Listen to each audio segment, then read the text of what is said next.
আপনাকে একটা কথা বলি, মনোযোগ দিয়ে শুনেন।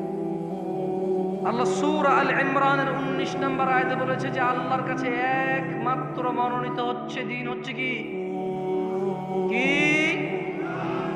তাহলে প্রবলেম কোথায়? আল্লাহ বলছেন ওয়া মাখতালাফাল্লাযীনা উতুল কিতাবা ইল্লা মিন বা'দি মা জাআহুমুল ইলমু বাগিয়ান বাইনাহুম।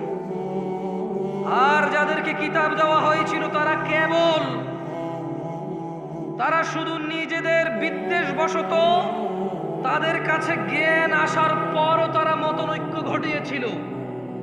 ইলম এসেছে, জ্ঞান এসেছে, ফুরকান এসেছে, সত্য মিথ্যার পার্থক্যকারী এসেছে, কিন্তু না, কোরআন ও সহিহ সুন্নায় তাদের কোনো আপত্তি ছিল না।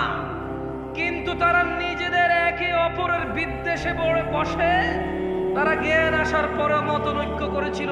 একজন আরেকজনের মতনৈক্য করতে গিয়ে ইসলামেরই মতনৈক্য করে ফেলেছে তারা।